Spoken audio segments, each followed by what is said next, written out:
Hey Andy, can you hear me? Am I Yeah, audible? yeah. Hi. Hey, Um, morning. Good morning. Yeah. So, like, Right. can we start, or we need to wait for some? Yeah, we're just waiting for the others to arrive as well. I'm gonna start in 2 minutes. In the meanwhile, if you have any queries or questions to ask, you can let me know. Yes. Myself, Andy, from Bangalore. Okay. I'm a 12 plus years of experience in ETL domain, like data warehousing and Acha. Oh, okay.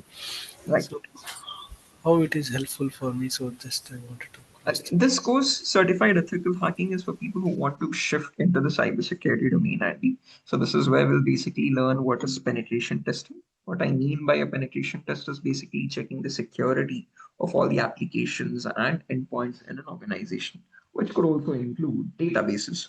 I think you mentioned you're from a database management background, right? Yes, ETL data warehousing. Yeah. Data warehousing. Oh, data warehousing. Sorry, my bad. So again, it might not be that technical then, but again, this is a course which allows you to get into this domain and shift towards a technical background job perspective. So again, one of the easiest domains to get into, I would say, because again, we'll be learning everything from scratch, understanding what cybersecurity is, what tools are used, okay, and how you can implement security for your own organization as well, or completely shift to the pen testing domain. Okay, and again requires no amount of coding at all. So again, this is that one of the reasons why it's much more preferable compared to other technical background or technical job roles, because this has very minimal or again no requirement of coding required at all. So again, all this is about understanding how to use various tools which are used in organizations to check for security loopholes and rectify those loopholes in the devices and in the applications in an organization. Can be implemented in any organization in any again in any department. But if you want to shift to cybersecurity, you'll be applying for something called as a penetration tester job role, and so that is how you could this could be helpful for you. Hello. Yeah, thanks. And is it any particular certification is needed?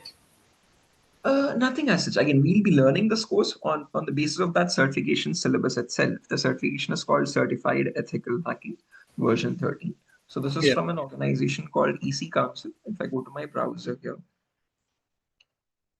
and in my browser, if I do a quick search here, ecouncil.org, this is the official website.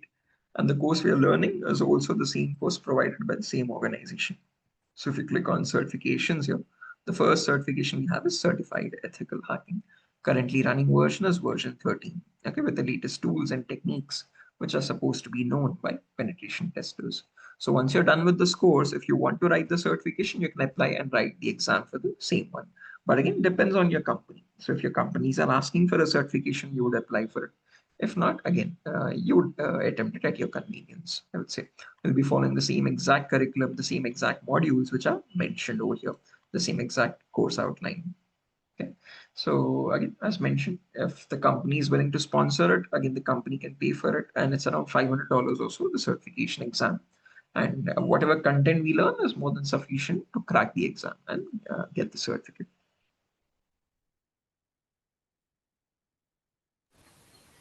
Okay. Any other questions, Andy? Or Um, Rajni? Any questions on you? Yeah, Andy, go ahead. Scope, I'm 12 years of experience, right? So, is it possible to start from beginning for the Uh, cyber if not, security role? again, yeah, I've had people coming from other domains with the same amount of experience. What they usually do is they apply, again, they put up some fake, they try to convert their existing experience, if it is from a technical background, slightly into cybersecurity. So rather than you starting it from scratch, you can apply again with the certification and with the knowledge in this course. You can start applying from up to 3 years of experience as well in the existing cybersecurity domain. So if not from a fresher's job role, at least you can apply from at least 3 or 4 years of experience in cybersecurity with the knowledge of this course. Okay. But again, that depends on which, again, if you're from a technical background, it's easier to fake it up a bit because you can convert your existing technical background job role with some cybersecurity terminologies. You can make it look as if you have been working in the cybersecurity domain. But again, if this is much more, I would say, suitable for people who are planning to get started in cybersecurity or who want to start with an experience of 3 or 4 years, not more than that. To get a much more higher job role, you would have to do some other advanced courses as well. Okay. Right. Okay. Thanks. No problem. Okay, I think the others are not gonna join already. So we'll just start. We'll get started with the course demo, guys. I'll explain what the course is about, what topics we'll be learning, what tools we'll be covering in the upcoming sessions. So this is going to be acting as a demo for you to get a proper introduction to this world of cybersecurity and ethical hacking as an operation. Okay. So first thing is first, let's start the demo with again my introduction. So my name is Mohammed Shoaib. I'm going to be your cybersecurity trainer. I've been working in this domain for the last 6+ years, and I've been training students from the last 5 years or so. I did just with DURGASOFT itself. And again, I currently work as a senior penetration tester based in Visakhapatnam in Andhra Pradesh. And again, I'll be working, whatever tools I'll be showing you, will be working on them with exactly the same experience of I have on them in over these years. Okay, we'll be learning hands-on exactly the same tools which I used in the industry, and again with practical hands-on content, no theory, just theoretical knowledge.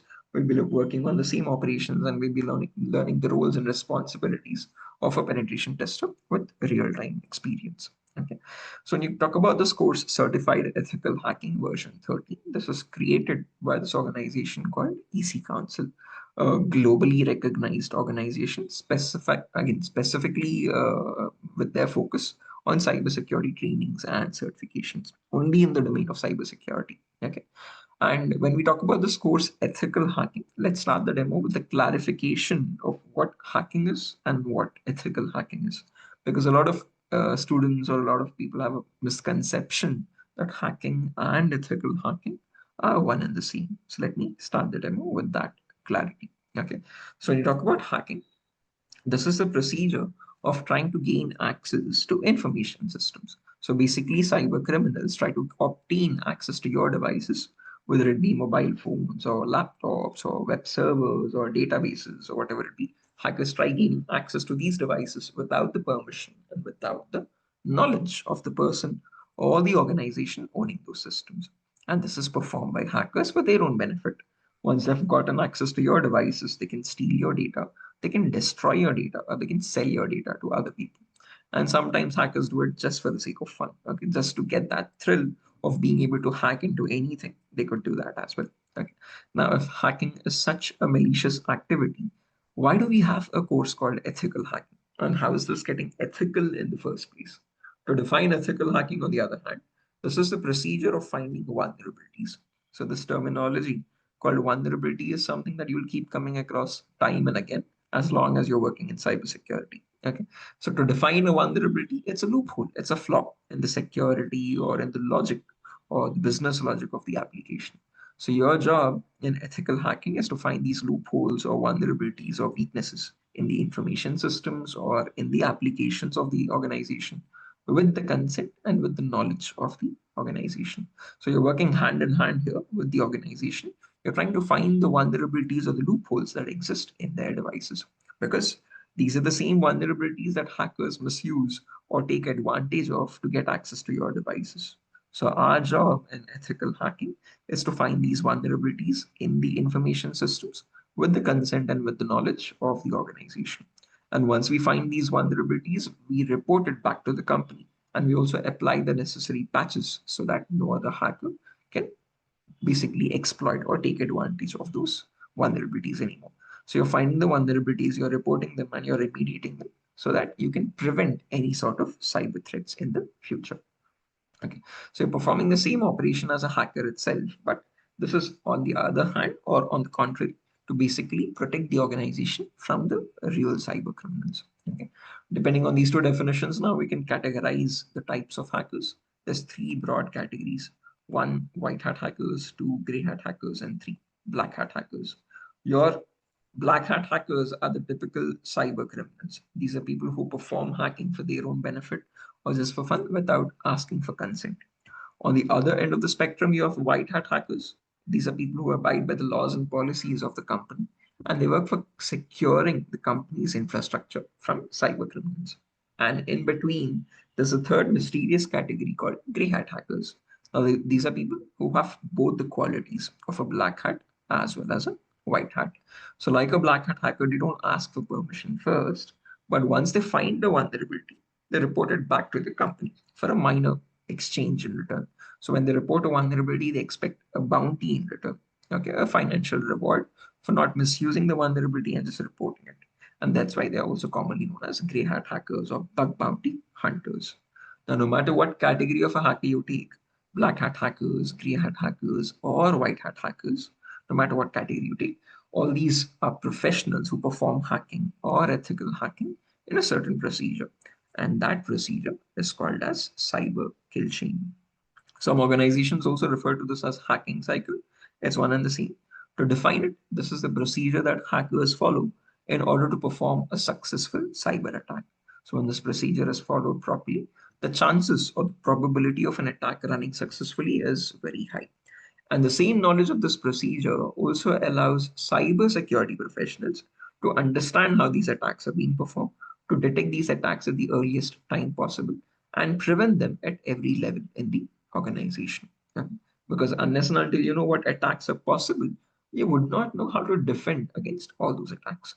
Okay, so the procedure to hack the systems or defend the systems is very similar, because unless and until you know what attacks are possible, you would not know how to defend against those attacks. Okay.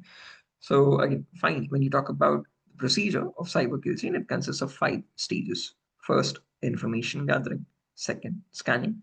Third, gaining access. Fourth, maintaining access. And the last, reporting or clearing traces. So as a cyber professional or as a cyber criminal, these are the same exact steps that are followed in the same sequence, okay, in real time. Okay. And let me briefly explain what each of these steps are one by one. So firstly, when we talk about information gathering, this is also commonly known as reconnaissance or footprinting. And the objective here is to gather as much information or as much data as possible about your target organization. So here, the hackers or cyber professionals try to research whatever available information is there on the internet for your organization. Now, coming to the main point, what information are we looking for here? And this here is the information as follows.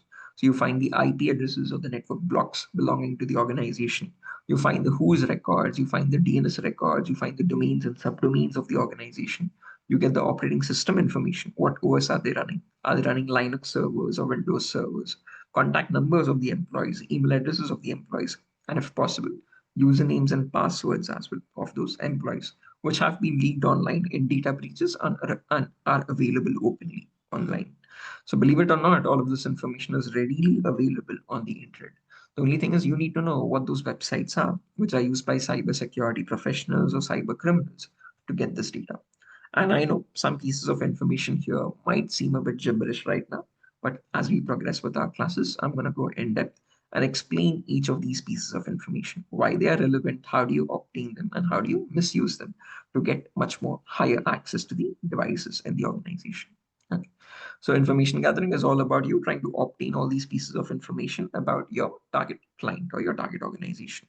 Important point to note, all of this information is obtained passively. What I mean by passively is you do not contact the organization in any way. All of this data can be obtained just from researching or finding various resources on the internet. Okay. Once all of this information has been obtained, that information now is utilized in the next phase, which is called scanning. So here you make active connections now. So here you don't make any more passive information gathering. You make direct active connections with the target and you try to obtain some extra data. So here you're connecting to the organization's devices or to their contact persons or their employees, and you're trying to retrieve more information from them. And to understand what that information is, we can break down scanning in 3 parts. There's something called as network scanning, port scanning, and vulnerability scanning. In network scanning, we've tried to figure out in their organization, in their internal network, what devices exist. Do they have, again, firewalls? Do they have web servers? Do they have FTP servers? Do they have mail servers, SMTP servers? Do they have routers? Do they have any other security devices, intrusion detection systems, intrusion prevention systems. How many employee workstations are there? Okay, again, Windows-based operating system devices or Linux-based operating system devices. So getting to know their internal network topology is called as network scanning.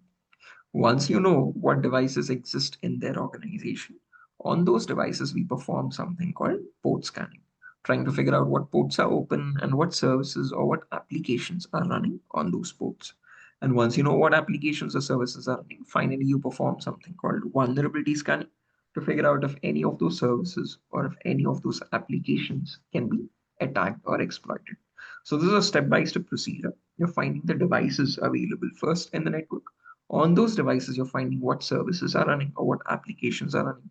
And on those services or applications, you try to figure out if there's any loophole that you can attack on. So depending on this, basically you're getting more and more information as you progress further. And with this information, now you can start attacking the target devices. So during this module, we'll be working on two very important tools. One is called Nmap, a very popular tool, asked in a lot of job descriptions. Same tool used in our organization as well to perform network and port scanning. And there's one more tool called Tenable Nessus. Now, Nmap is completely open source, but on the other hand, Tenable Nessus is not. So if I search for Tenable Nessus here, click on the first link, you can see it's quite expensive and it's around $7,500. That only for 1 year subscription. But don't worry, luckily there's a trial version. So if you want to run this on your systems, you can run the trial as well. Okay.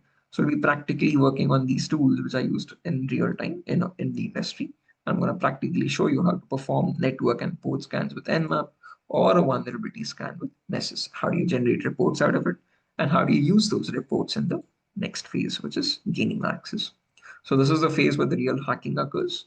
Attackers are now going to use the vulnerabilities found in the earlier phases, and now they try to attack a certain application or a certain system or the entire network.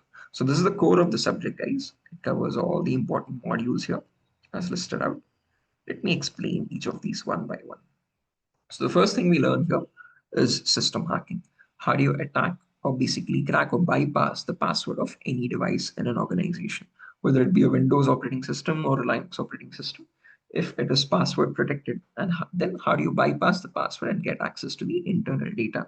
That's quite important because sometimes your devices can get hacked and you might be locked off your own computer. In such a case, you need to know how to retrieve your data back, even by bypassing a password.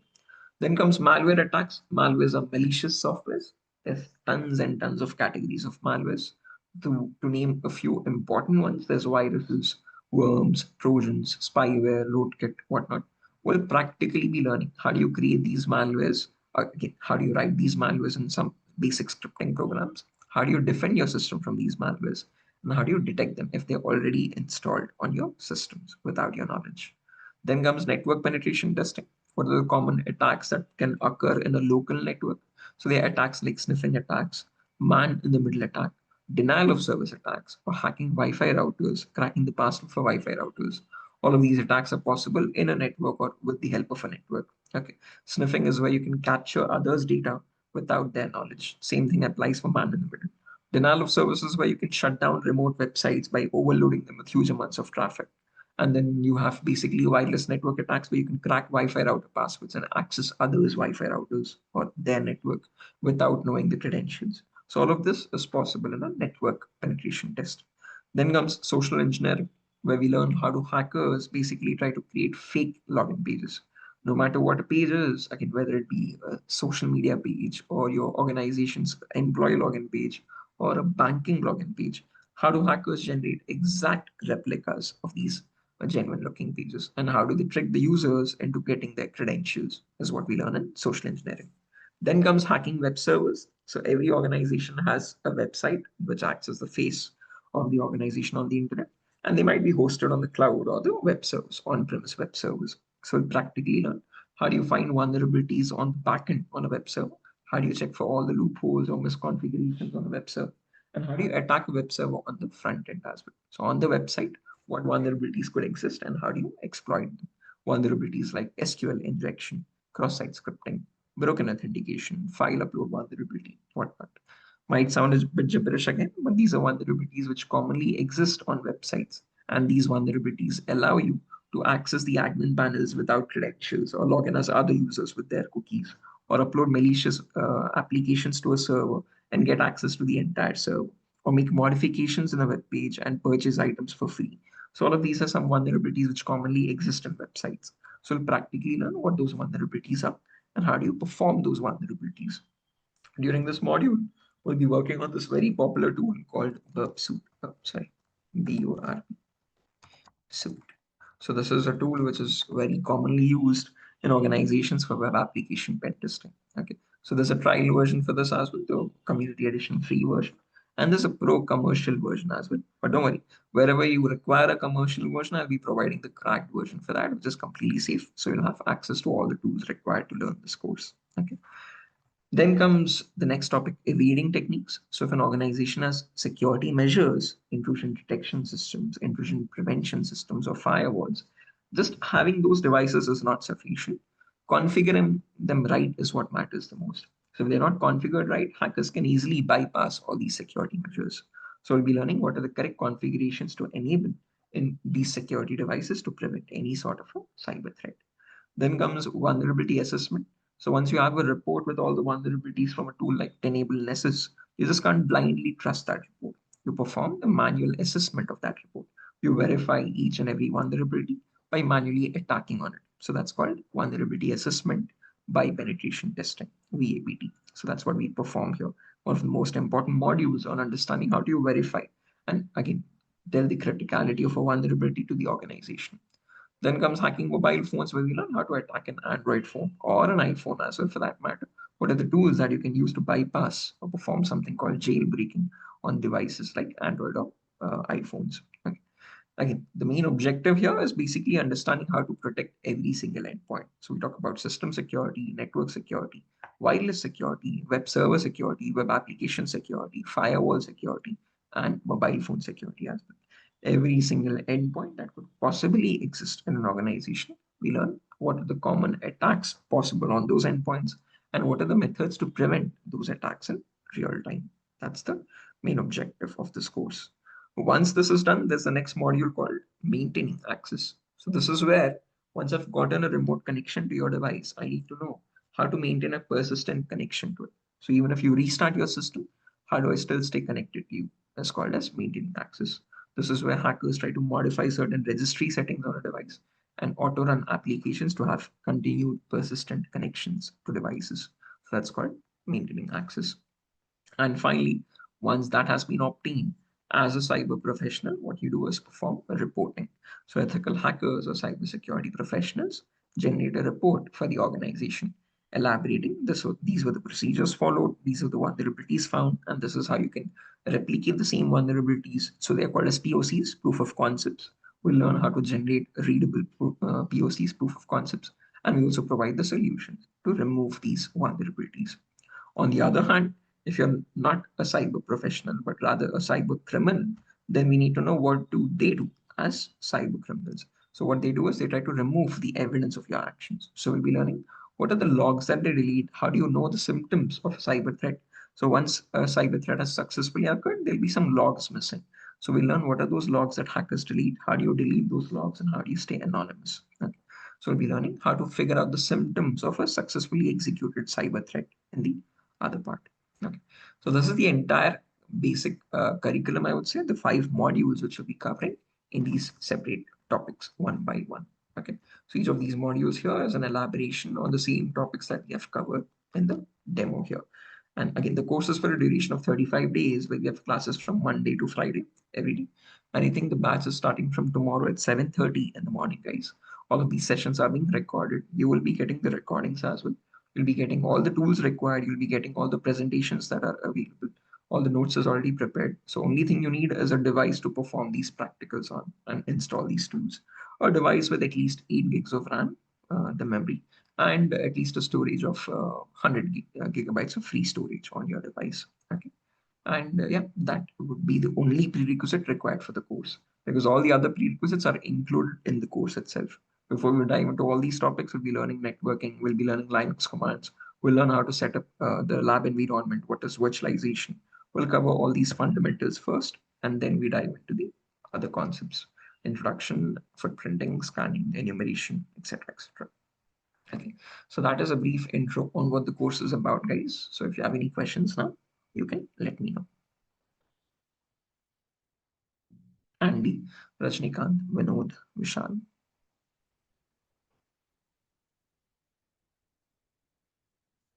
Yeah, Rajnikant, your mic is unmuted, but I can't hear you for some reason. I think there's a microphone issue. Yeah, Andy, you were saying something. That 7:30 to 7:30 is that time is fixed or it can be changed? Currently, it's the morning batch, Andy. We alternate the batches. Last time we held an evening batch. So again, since that is already running, we have now shifted to the morning batch. But again, that can alternate. If you're not available in the mornings, if we start a batch in the evenings, you can shift to that as well. After attending a few classes in the morning batch, you can easily shift to the evening batches also. That's completely flexible. Otherwise, 8:30 to 9:30, kind of. Just 1 hour late. That's In the mornings is what you're saying, Andy? yeah, morning itself. Currently, there's a batch running at morning 8:30, so that's the reason why they've put the slot for 7:30 instead.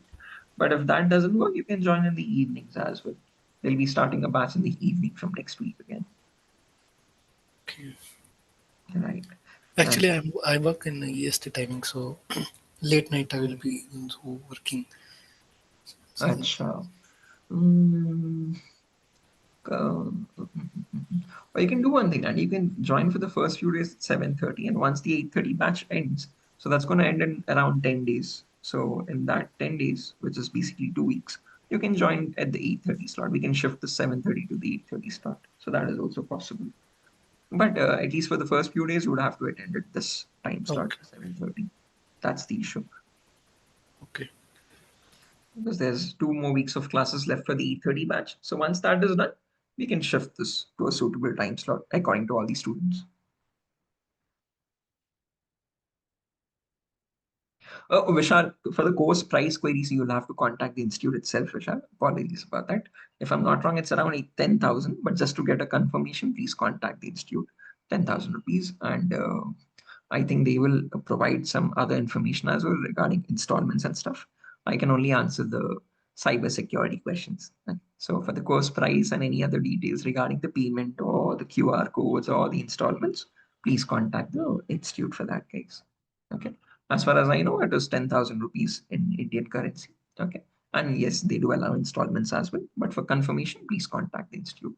I think they've dropped a message here for the contact details there and yet. Oh, 1 second.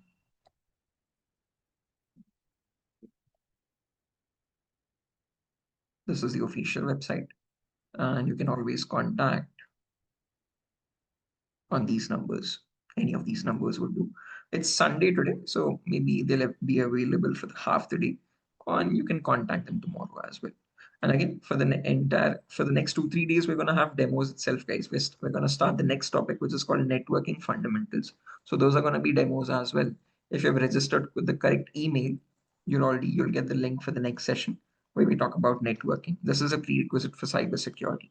We'll be covering what IP addresses are, what are IPv4 addresses, what are IPv6 addresses. Okay. How do you convert a binary number to a decimal number? What's the first IP? What's the last IP?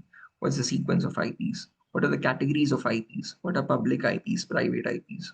We'll be covering all the details required for networking for this course. Okay, so this is an important aspect. You need to know what networking is, what are IP addresses, what are some important protocols, and we'll be covering that in the course itself. Okay. Teaching language English or Hindi. Again, teaching language would be English itself, Vishal. But if you have any queries, you can ask in Hindi because I'm comfortable in Hindi also. Okay. So if you don't understand something, you can ask me to explain in Hindi and I can repeat that. That's not a problem. But by default, the teaching language will be in English itself. So yeah, this is what we're going to cover tomorrow, guys, as mentioned. So we'll be covering about networking fundamentals as a prerequisite. And that is also going to act as a demo itself for the next session. Okay. So the session starts tomorrow at 7:30 in the morning.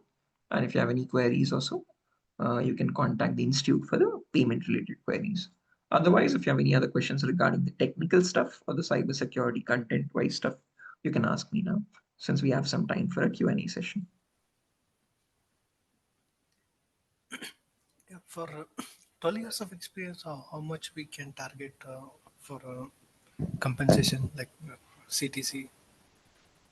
Again, as a fresher, Andy, again, in my experience, recently one of the students got placed in it, again, in an Indian-based company itself. So the market right now for cybersecurity professionals as freshers is around 40K, 35 to 45K per month. So if you go with an experience of 2 to 3 years, that usually goes up to 80,000 to 1.2 per month. Okay, so 15 LPA per month. So that again is for the experience of 3 years. Okay. So again, but again, you cannot completely convert your existing 12 years into cybersecurity because it's a completely non-technical background experience. So you can add up to 3 or 4, and you would be expecting around 15 LPA or 18 LPA, I would say. Okay. Oh, I think there's messages. Oh, yeah, Rajnikant will be working on the same tools which I've discussed. I'll be explaining about Nmap, I'll talk about enable Nesses. We'll be working on all of these practically. So if you notice, if I go back to my browser here, I have the tool installed here. If you notice, let me log into my Nesses admin portal.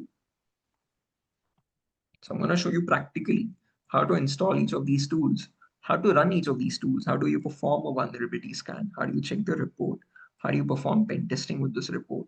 We'll be working on the same exact tools with real-time experience. Okay, tools like Enable Nessus, tools like Nmap, tools like Burpsuit. Oh. And then another tool which is very important called Metasploit Framework. We'll be working on this as well. Then there's one more tool which we'll be working on, which is called Wireshark for network sniffing and packet analysis. Okay. Then there's one more tool called John the Ripper. This is for password cracking. Okay. And most importantly, we'll be working on this operating system called Kali.org, which is going to contain all of these tools as one compilation. Okay. This is a Linux-based operating system. I'm going to practically show you how to work on Linux, okay, how to use this operating system and perform the various cybersecurity operations. So we'll be working on all of these tools hands-on. Okay. So yeah. Yeah, you can. Again, as mentioned, the only requirement, as mentioned, Rajnikant, is you need at least 8 gigabytes of RAM, 8 GB RAM, and 100 GB of free storage. That is the only requirement for this course, a device where you can perform these operations practically by installing these tools. 8 GB RAM and 100 GB hard drive space. Yes, correct. Right. Any other questions, guys? So please note this is not the theoretical course. You will have to be performing these practicals. So for performing those practicals, you would need a device. Okay. Preferably a Windows-based device. And on that Windows-based device, you need to have the configuration of at least 8 gigs of RAM and 100 gigabytes of free storage to perform the installation of all these tools.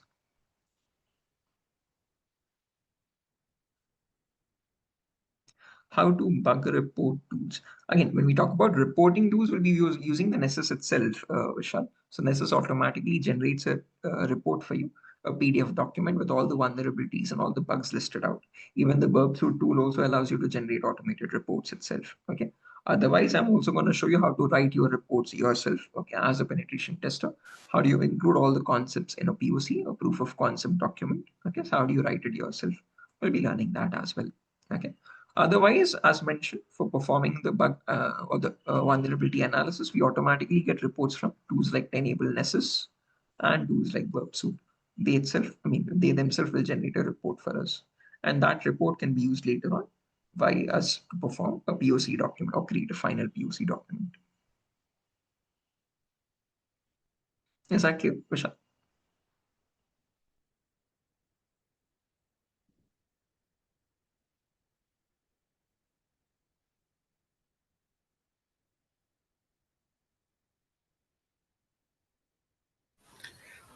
Is is this course contains in-depth explanation or just um, like how it is?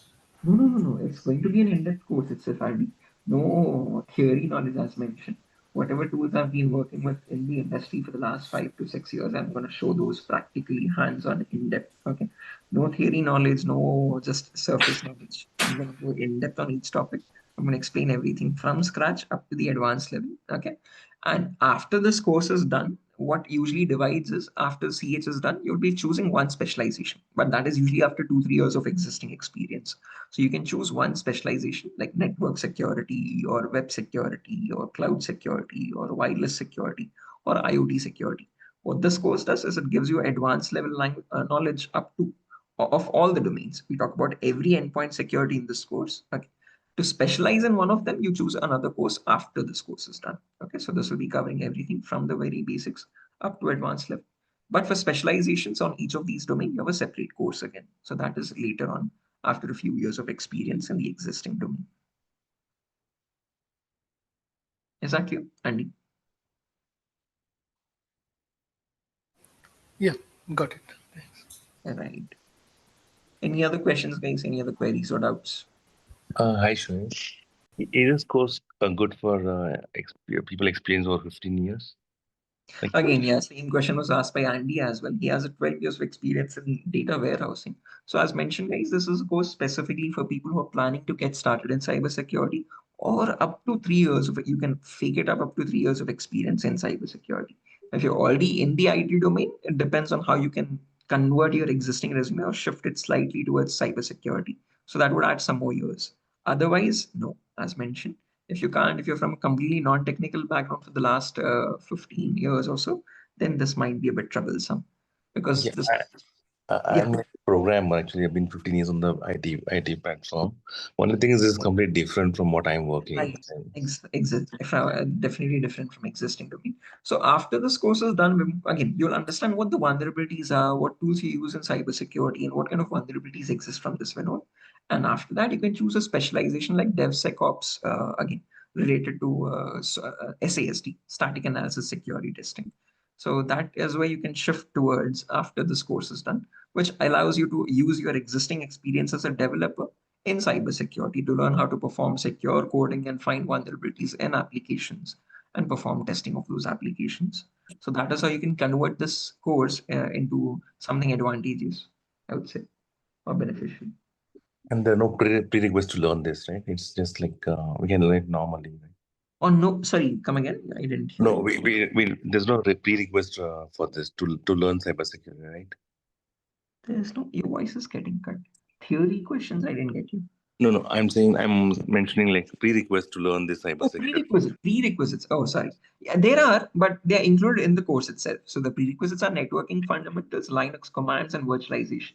But since not all institutes are including that, and that's becoming a problem, what DurgaSoft has done is we have included those prerequisites in the course itself. So the only thing you require to join the course is a working laptop or a device to perform these practicals on. Other than that, there are no prerequisites. We'll be learning networking, we'll be learning Linux commands, we'll be learning how to create virtual machines, how to install these other different operating systems, how to connect them so that they can perform. You have a lab simulation, a working lab simulation there to perform the attacks and defense techniques. So all of that prerequisites is already included. So, so knowledge-wise, no prerequisites required. Again, device-wise, you need a device to perform these practicals on. So you need a working laptop with at least 8 gigs of RAM and 100 gigabytes of free storage. That's the only requirement for this course. Nothing else. Okay, thank you. Right. Any other questions, guys? So Certificate EC Council Academy. No, you'll be getting the course completion certificate, Vishal, from this DurgaSoft Institute. After this course is done, if you're planning on writing the certification, you'll write the CH version 13 certification from EC Council. Okay, so if you again you have to write the exam, it's around $500. So if you pass that exam, then you get the certificate from EC Council. But I would not, if you are a student, I would not recommend that certificate already. If you're a working professional, most of the companies itself sponsor that certificate. Okay. So, but yeah, if you're an individual who is searching for a job, I would not recommend writing that certificate already by putting your own money because it's quite expensive. Okay. So I would recommend rather than that, build your resume in such a way where you can showcase what skills you have learned throughout the course. So you can perform some online bug bounty assessments. You can include those in your resume. That shows whether again that you are skilled enough. You don't need to write the certification instantly if you're just a student. Okay. If you're a working professional, that depends on if your company is sponsoring or not. Okay. It's an expensive certificate. So again, I recommend writing it only if the company is sponsoring it or if you're capable of affording it currently. Okay. If not, if you're just a student, if you've just passed out, no one looks for a certificate as soon as you pass out of college. So you just need skills shown in your resume properly. Okay, is that clear, Kushal?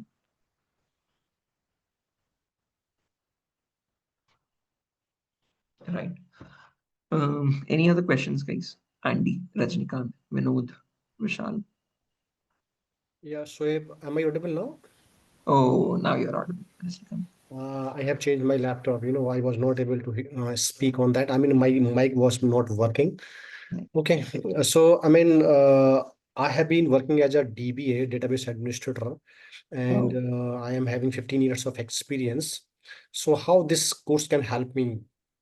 Again, as mentioned, this is a course specifically where you learn how to perform the security testing of all endpoints or all applications, Rajnikant. A part of it is where we learn how to find vulnerabilities in databases as well. On the backend or in the queries, how do you perform something called SQL injection? So again, when you talk about security, again, this is a course teaching you how to learn security of every single endpoint, including databases. So that can be used to convert into, again, that knowledge can be used to convert your existing experience and shift towards database security related job roles. Okay. So that is how this could be helpful, I would say. Yeah, exactly. What exactly, while serving as a DBA, sometimes we get reports from the application. They run some their application tools, and they throw Mhm. that Excel or whatever report is getting generated from that tool, and Mhm. they are pushing that report towards us, and they Mhm. ask us the solution to implement uh, in order to fix those vulnerabilities. Application Mhm. team generally do this practice every month. Okay, Right. whatever vulnerabilities we know, those are related with the database, like in transit in transit data, we need to set some parameters to make a tunnel while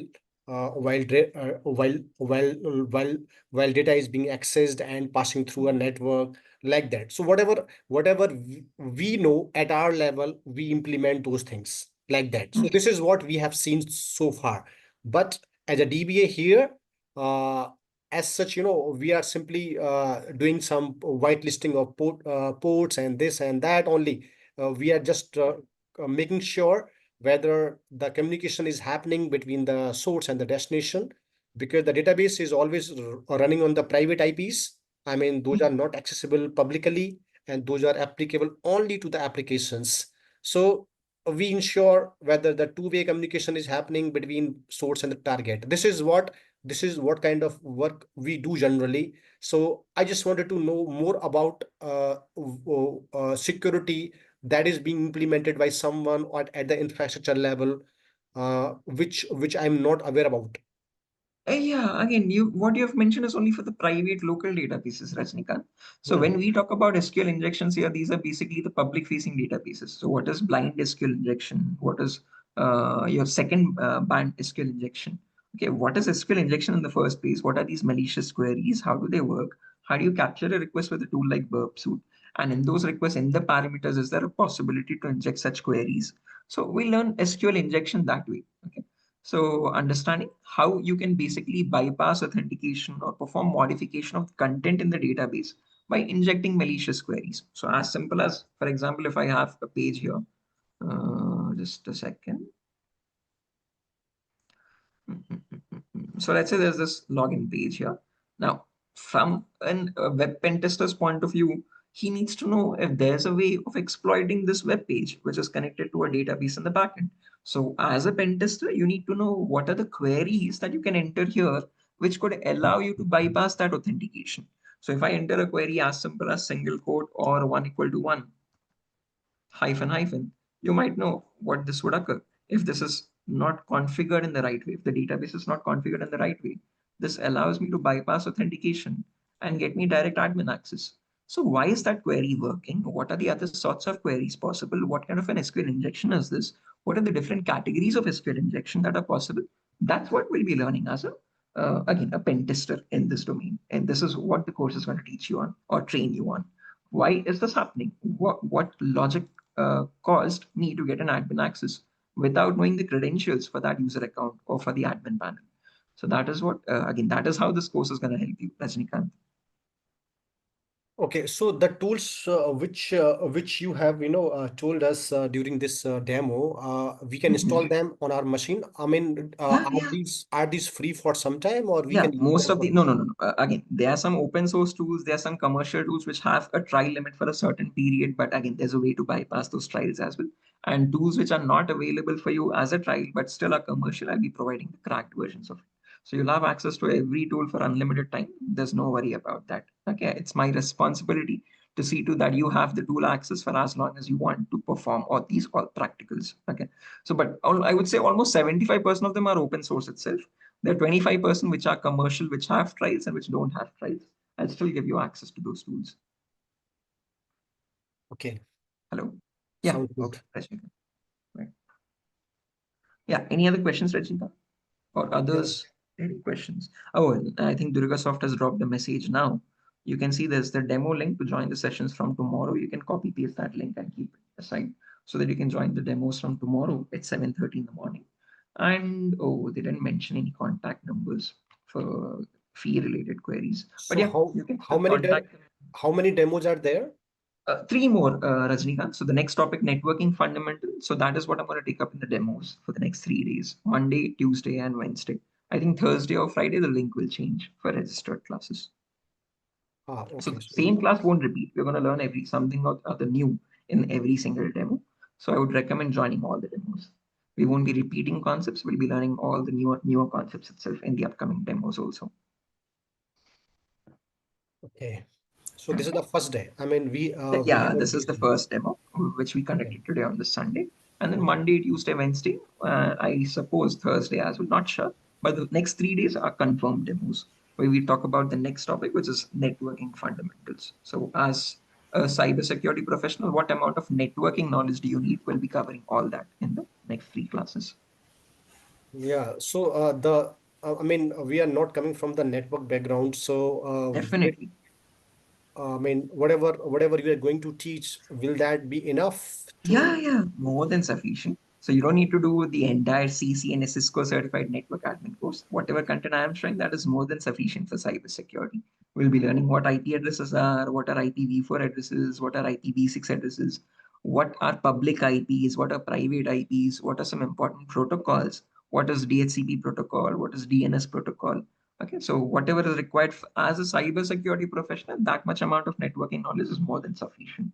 Okay, because you need to know as soon as you look at an IP, you need to know how to locate that IP. Okay, where is that packet initiating from? Is it a local network IP? Is the attacker in our same network?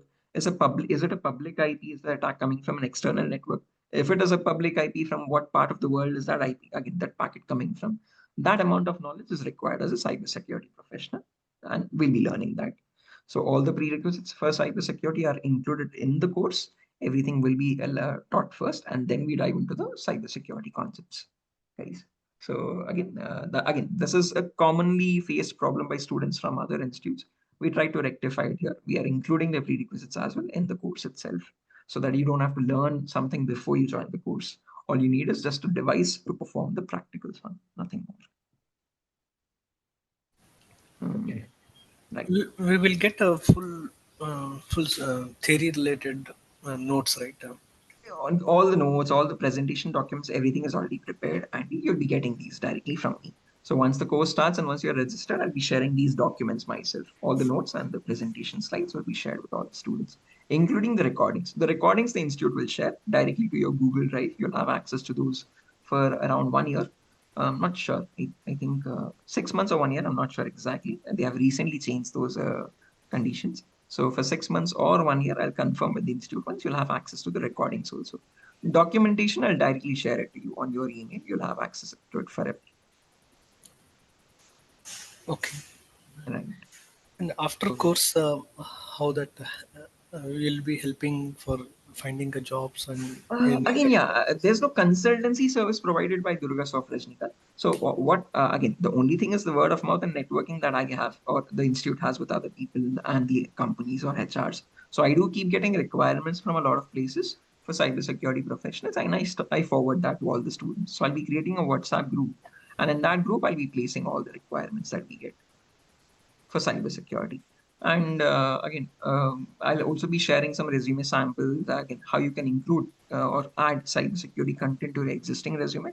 You can share that back to me. I'll make the modifications and I'll assist you with that resume building part as well after the course is done. So this is all inclusive. And as mentioned, no consultancy service, but it's word of mouth. Whatever networking contacts I have from the network I have, I do keep getting requirements posted. So I'll be sharing that with the students directly in the WhatsApp groups. Okay.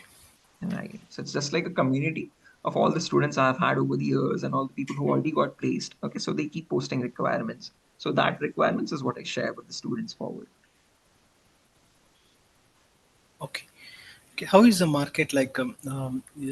These kind of roles will be looking for the freshers or experienced. Yeah, Again, you from already told it, but just one more right, time. from all points of experience again, Rajnikant, because if you just go over here and if you search for this community called jobs.null.co.in, this is a website from this community called Null Community, Worldwide Cybersecurity Community. So this is the Indian web page for that. And these are all the departments in cybersecurity. So even for freshers, if you notice, these are all the recently posted jobs over here, as you can see. So the market is good. As mentioned, there's a requirement for a lot of cybersecurity professionals. There's a lack of proper professionals in cybersecurity. And again, it's from all different experience sections. As freshers or for people, for senior pen testers, also there's a requirement. So again, it's they are looking for again uh, proper skilled professionals. There's a lot of courses where people are learning theoretical content without any knowledge on tools. So that they are filtering it out easily. They're removing such candidates. But people who have proper knowledge on these tools, who have working knowledge on these tools, they get easily selected for that. That I can guarantee. So again, the market is good. The thing is, there's a lack of proper cybersecurity professionals. So again, there's a lot of job opportunities, I would say.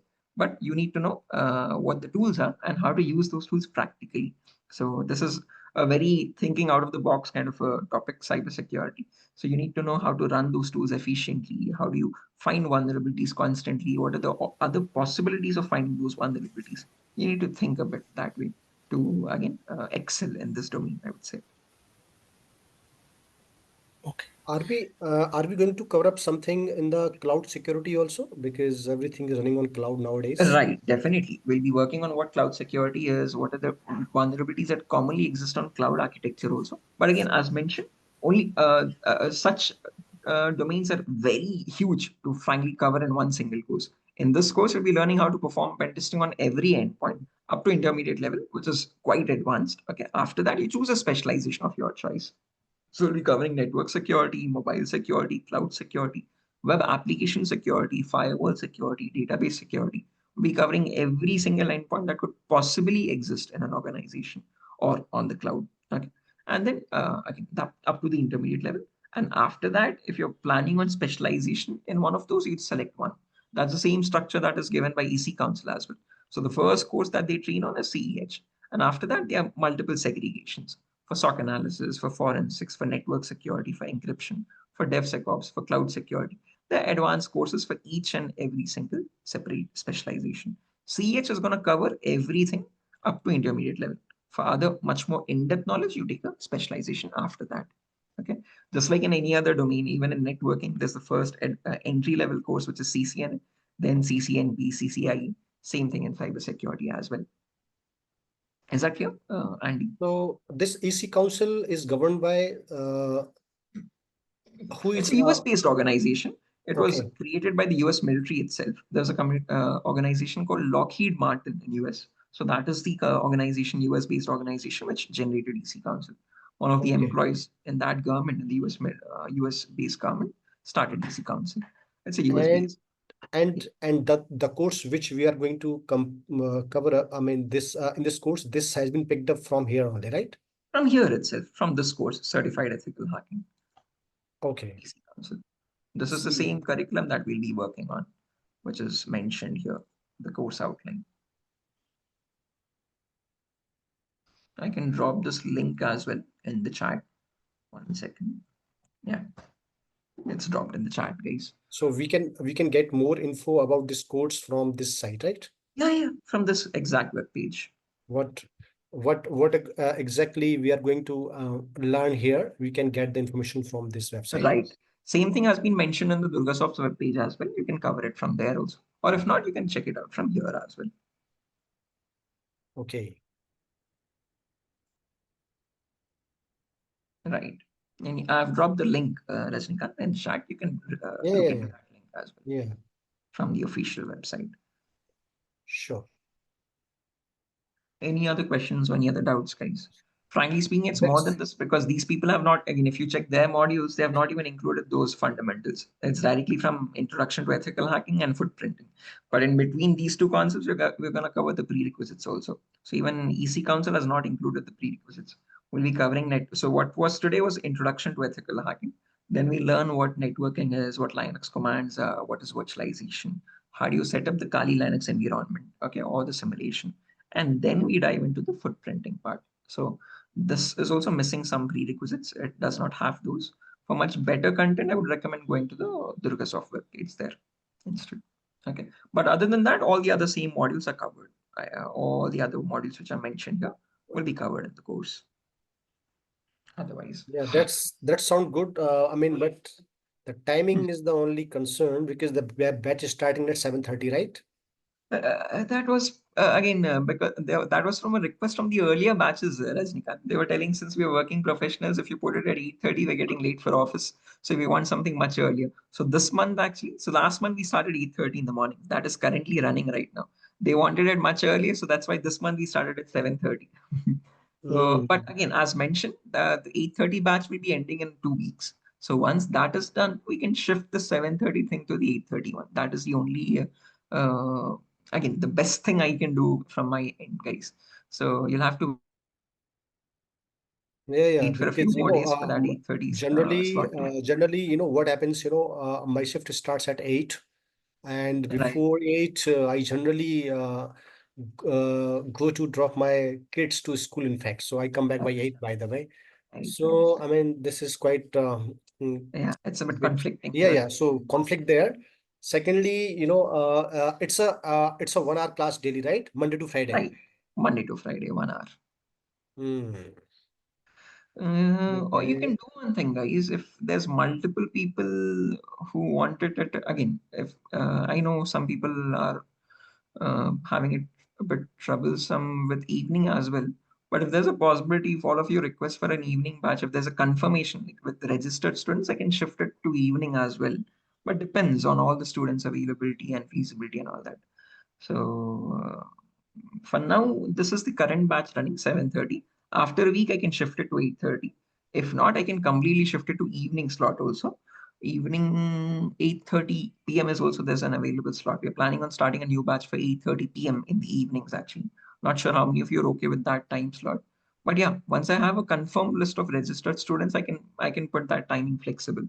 So that isn't a problem at all. But yeah, I would need all of you to stick on one single time slot. So that is one thing. Okay. Right. So currently it's at 7:30, guys. And but yeah, we can shift it accordingly, according to all your needs and according to all your comfortable time slots. We'll try to find one and we'll put it at that time slot instead. Okay. Sure. Right. Any other questions or doubts, guys, up to this point? Thank you very much. I mean, that's all. I will go through this EC Council website and I will go through the curriculum first. And Sure, sure. I will try to find out what exactly I'm going to gain from here, because I am a database administrator Right. and I'm working as an infrastructure. No, I'm in an infrastructure support. Definitely, it is going to help me. But Right. in which area I can, it's a very vast area. Cybersecurity is a very vast. So so I will have to choose my area, in which Definitely. area I can do better, because I'm an experienced guy. I cannot talk like a fresher, right? So I Definitely. have some idea, how the things are happening, how the things are revolving around the database. Basically, everything is being done for the application or the database. Right. Exactly. So Right. how those applications and database being protected from the attacks and the whatever kind of cyber threats are there. So this Hmm. is what I need to analyze. Definitely, I will try to join tomorrow at 7:30. Sure, sure, And sure. but first I need to go through this module first. Definitely. Yeah. If possible, try looking into the SQL injection thing over here. Yeah, As definitely. This because is this is this one is thing. this is my area. In fact, Right. yeah, correct. Definitely. Yeah. Sure. So yeah, that's time, guys. Any other queries or any other questions for now before we exit the session today? Andy, Vinod, Vishal, Rajnikant, no questions on your end, I Yeah, suppose. yeah. Right. That's Okay, that's guys. So there's no thanks. questions. We'll disconnect here. And as mentioned, guys, for the first few days at least, it will have to be at 7:30 a.m. in the morning. And afterwards, accordingly, I'll try to shift it anyhow according to all your suitable time slots. I can guarantee you that. Okay, but for the first few days, do bear with me. Okay. So yeah, that's it, guys. Nothing further. We can exit the session here. So anything? Okay, no questions. Okay, perfect. Thank you, guys. Thanks for joining the session today. Thanks for giving Okay, your time thank on you this. very much. Bye bye. And I'll see you soon. Bye bye. Take care. Have a good day.